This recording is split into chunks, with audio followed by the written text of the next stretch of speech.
Assalamualaikum warahmatullahi wabarakatuh. Bismillahirrahmanirrahim. Alhamdulillahi rabbil alamin.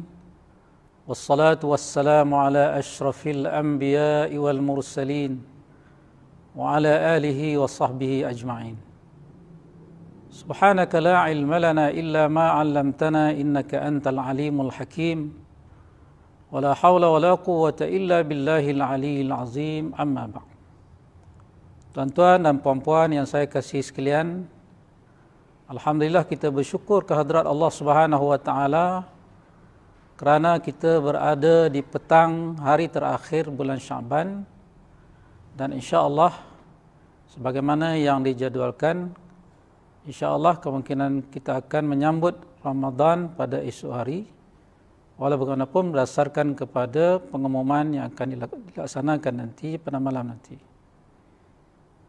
Apabila datang bulan Ramadan, maka kita seharusnya menjadikan bulan itu sebagai satu bulan yang diagungkan, kerana bulan Ramadan adalah bulan yang penuh dengan keberkatan. Allah Subhanahu wa taala apabila menciptakan makhluknya, Allah Subhanahu wa taala memilih dan memberi keistimewaan kepada makhluk-makhluk yang diciptanya. Sebagaimana Allah Subhanahu wa taala menciptakan para malaikat, maka di kalangan malaikat itu ada malaikat-malaikat yang besar, malaikat Israfil, malaikat Israel, malaikat Hamalatul Arash ataupun yang menanggung Arash, malaikat Mikail dan Jibril. Dan di kalangan malaikat-malaikat besar ini, yang hebat ini, maka dipilih penghulu segala malaikat, iaitu malaikat Jibril alaihissalam. Ketika mana Allah Subhanahu wa taala melantik para nabi dan rasul, maka Allah Subhanahu wa taala di kalangan para nabi dan rasul itu, Allah Subhanahu wa taala memilih di kalangan mereka rasul-rasul yang digelar sebagai rasul ulul azmi, yang mempunyai cabaran yang kuat, yang mempunyai daya tahan yang tinggi, yang dipuji oleh Allah Subhanahu wa taala. Maka Allah Subhanahu wa taala memilih pula di kalangan rasul ulul azmi itu adalah Nabi kita Muhammad sallallahu alaihi wasallam. Maka Nabi sallallahu alaihi wasallam adalah manusia ataupun nabi dan rasul yang merupakan pilihan daripada nabi-nabi dan rasul-rasul yang lainnya.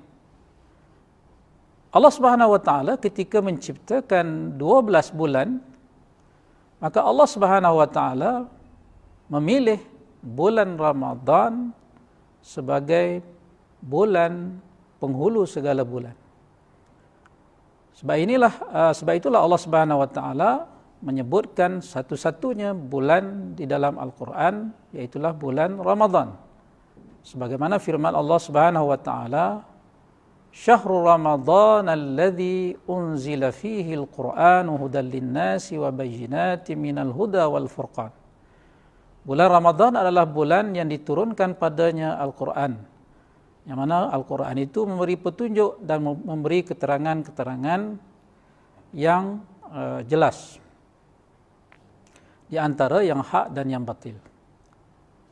Tonton yang saya kasih sekalian, apabila menyebutkan tentang Ramadan yang merupakan bulan yang mulia, yang penuh dengan keberkatan, ataupun disebut sebagai penghulu segala bulan, maka bulan ini sebenarnya bulan yang mempunyai fadilat ataupun kelebihan yang amat banyak, yang tidak terdapat pada bulan-bulan yang lain. Sebagaimana Allah Subhanahu wa taala telah memfardukan puasa pada bulan ini selama sebulan sebagai tanda agungnya bulan ini. Begitu juga Allah Subhanahu wa taala menurunkan Al-Quran pada bulan Ramadan.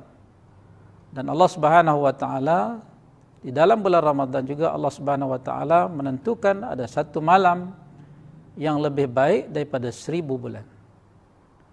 Contohnya saya kasih sekalian, puasa yang difardukan oleh Allah Subhanahu wa taala dalam bulan Ramadan ini adalah merupakan suatu kewajipan yang mesti dilaksanakan oleh orang-orang yang beriman, sebagaimana Allah Subhanahu wa taala berfirman di dalam surah Al-Baqarah ayat 183, Ya ayyuhalladzina amanu kutiba alaikumus siyam kama kutiba alal ladzina min qablikum la'allakum tattaqun.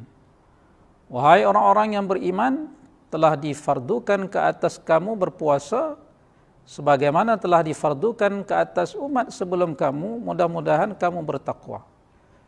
Puasa yang Allah Subhanahu wa taala fardukan ini bukan untuk menjadikan kita letih, penat, untuk menjadikan kita bertujuan untuk memenatkan kita, meletihkan kita, menyusahkan kita, tetapi disebut dalam ayat tadi Allah nyatakan sebagai la'allakum tattaqun, mudah-mudahan kamu bertakwa. Imam Al-Qurtubi menyatakan bahawa bagaimana kita memperoleh takwa dengan ibadah puasa ini, kerana ibadah puasa ini orang-orang yang berpuasa akan melazimi sifat-sifat yang baik, amalan-amalan yang baik, ibadah-ibadah dan lain-lain amalan-amalan ketaatan kepada Allah Subhanahu wa taala, dia melaziminya selama sebulan, selama 29 hari ataupun 30 hari. Maka mudah-mudahan dengan pelaziman ini menjadikan dia orang-orang yang bertakwa kepada Allah Subhanahu wa taala. Bukan saja pada bulan Ramadan tetapi juga pada bulan-bulan yang berikutnya. Puasa yang difardukan oleh Allah Subhanahu wa taala pada bulan Ramadan ini menjanjikan keampunan kepada hamba-hambanya yang berpuasa. Melalui lidah Nabi SAW dalam sebuah hadis sahih, Nabi menyatakan, Man sama Ramadana imanan wahtisaba, ghufira lahu ma taqaddama min zambih.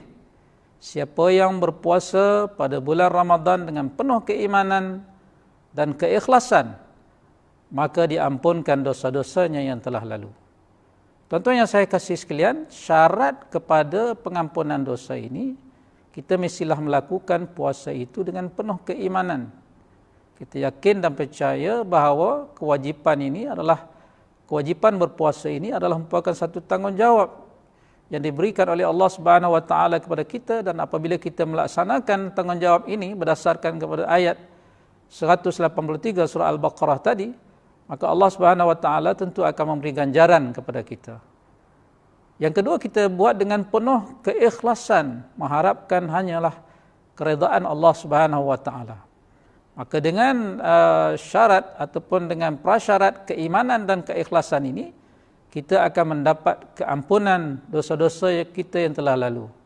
Dalam sebuah hadis sahih, Nabi SAW juga bersabda yang bermaksud, sembahyang 5 waktu, Jumaat ke Jumaat, Ramadan ke Ramadan, adalah menghapus dosa yang dilakukan di antara keduanya, selagi mana orang itu menjauhkan diri daripada dosa-dosa besar.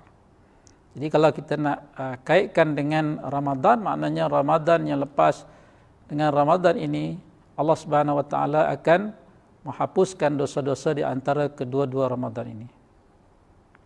Tuan-tuan yang saya kasih sekalian, dalam sebuah hadis sahih menyatakan tentang keistimewaan bulan Ramadan juga, Nabi SAW bersabda yang bermaksud, sesungguhnya telah datang kepada kamu satu bulan yang diberkati, lalu Allah memfardukan ke atas kamu berpuasa pada bulan tersebut.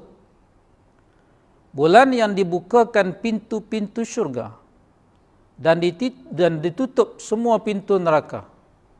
Syaitan-syaitan dibelenggu, serta di dalamnya terdapat satu malam yang lebih baik daripada 1000 bulan, yakni malam Lailatul Qadar. Sesiapa yang terhalang daripada kebaikan malam itu, iaitu malam Lailatul Qadar, maka terhalanglah dia dari segala kebaikan. Tuan-tuan yang saya kasih sekalian, Nabi SAW juga bersabda dalam hadis yang lain, riwayat Al-Bukhari dalam sahihnya, yaitu apabila datang bulan Ramadan, pintu-pintu syurga akan dibuka.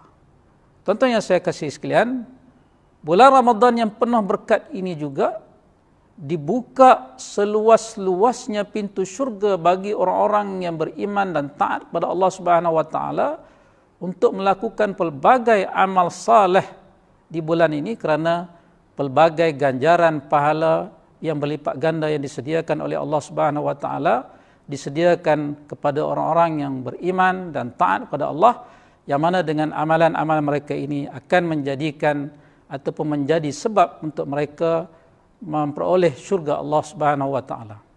Insya-Allah kita akan bincangkan lagi berkenaan dengan hadis ini, apa yang dimaksudkan dengan terbukanya pintu syurga, ditutup pintu neraka, dibelenggu syaitan dan lain-lain perkara-perkara yang berkaitan dengan keistimewaan Ramadan pada kuliah kita yang akan datang insya-Allah. Selamat berpuasa.